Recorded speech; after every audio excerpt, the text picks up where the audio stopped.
Hoje apresento um circuito que utiliza 4 portas de um circuito integrado 4093 e um transistor NPN de potência. Esses são os elementos ativos para gerar uma boa potência de áudio se o circuito for alimentado por 12 volts. Com 5 volts, o circuito também funciona, mas aí a potência vai diminuir um pouco. É claro que no circuito existem resistores e capacitores que, se modificados, vão alterar o tom e as interrupções. Gosta desse tipo de circuito? Vem comigo que eu mostro o esquema e falo dos componentes. Meu nome é Pedro, esse é o canal eByte Brasil e aqui se fala em eletrônica e de assuntos de tecnologia em geral. Eu nem vou falar das aplicações possíveis para um dispositivo que vai fazer barulho, uma sirene. Então, sem perda de tempo, vamos aos detalhes do esquema. Bom, aqui eu tenho a minha tela, vou mostrar o esquema da forma que eu acredito que seja mais fácil de ser entendida pelos interessados. Então vamos lá, vamos alimentar o circuito com 12 volts para obter a máxima potência e podemos alimentar também com 6 volts para ter uma potência razoável. Isso é da escolha de cada usuário e também é da fonte disponível. Então o que eu posso usar aqui? Para montagem, até uma fonte de fazer a recarga de bateria de celular serve. Também pode usar uma fonte de 12 volts e de uma bateria de uma moto, por exemplo. Então, esta é a fonte de alimentação.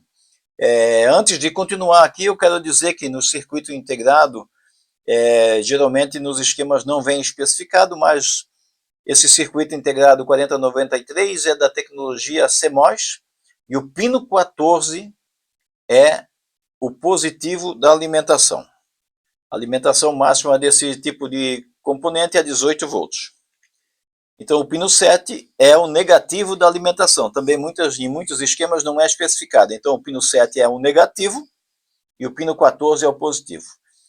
Com relação ao CI 4093, não deve-se fazer soldas com o soldador conectado na tomada. O vazamento de alta tensão da rede na ponta do soldador pode fazer com que o componente se estrague antes mesmo de usar. Então aí é ideal usar um soquete ou então desligar o soldador da tomada. Outra coisa também que não deve ser feita é coçar o cabelo e passar a mão no circuito integrado.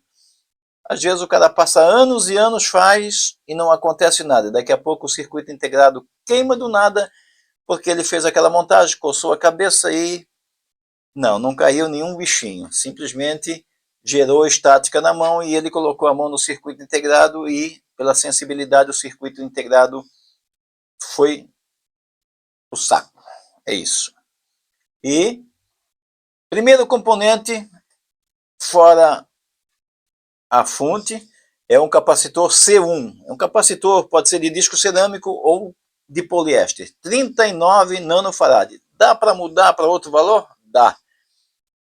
Pode experimentar. Depois de fazer a montagem com esse valor, pode experimentar outros capacitores e ver qual é o valor que faz o tom que mais lhe agrada. R1 é um resistor de 56K. Esse resistor, juntamente com o capacitor, determinam o tom que é gerado pela porta 1 do circuito integrado 4093. Observe aqui que o pino 1 do circuito integrado é ligado diretamente ao positivo para deixar essa porta habilitada para oscilar. O pino 2 recebe o sinal de R1 e de C1. O C2 é um capacitor de 680 nanofarad. Então esse C2 também pode ser modificado de acordo com o gosto de cada pessoa, de cada montador. Porém, Para fazer a montagem, para ver se está tudo ok, recomendo manter um valor bem próximo de 680 nano para entender como é que era o projeto, a ideia deste que vos fala em relação a esse circuito.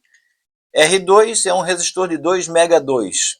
Então R2 e C2, juntamente com a porta 2 do circuito integrado 4093, fazem o segundo oscilador. Observa que aqui o pino 5 é ligado diretamente ao positivo e o pino 6 recebe o sinal de C2 e de R2. Quando você chega nessa parte aqui, agora estamos na porta 3 do circuito integrado, então a porta 8, o pino 8, recebe o sinal da porta 1 e o pino 9 recebe o sinal da porta 2. Então o pino 4 é ligado ao pino 9 e o pino 3 é ligado ao pino 8. E, seguindo, veja que a quarta porta é usada apenas para reforçar o mesmo sinal que foi amplificado, né? Foi colocado na porta 3. Então pode ver, a porta 4 está em paralela com a porta 3. Então o sinal que sai no pino 10 e no pino 11 são os mesmos. O sinal que entra no pino 8 e no pino 12 são os mesmos. O sinal que entra no pino 9 e no pino 13 são os mesmos. Seguindo, R3 é um resistor de 1K, 1000 ohms. Tradicional, conhecido aí, dispensa comentários. Na saída, para reforçar esse sinal que é gerado pela porta 1 e 2 e que é reforçado pela porta 3 e 4, um TIP 41 ou um TIP 43. Pode usar um TIP 31 ou um TIP 33. Isso falando-se em 12 volts. Se for usar em 6 volts, pode usar um BD 139 ou BD 137. Até o BD 135 também, porque são da mesma linha. Lembrando que sempre deve-se estar atento à posição dos terminais dos transistores.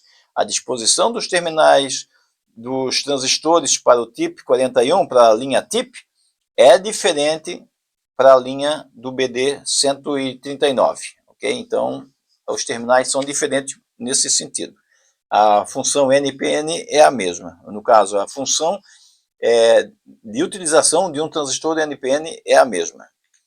E para poder escutar o que está acontecendo, um alto-falante, e esse alto-falante aí preferencialmente de 8 ohms, e deve-se levar em conta o seguinte: se o alto-falante for muito pequenininho, o rendimento vai ser ruim. Se o alto-falante for médio, o rendimento é médio. Se o alto-falante for grande, o rendimento é maior. Então, quer uma potência maior, também usa um alto-falante maior de alimentação de 12 volts. Se o alto-falante é médio ou pequeno, pode usar uma alimentação de 6 volts e vai funcionar do mesmo jeito, com intensidade de volume, né, um pouco menor.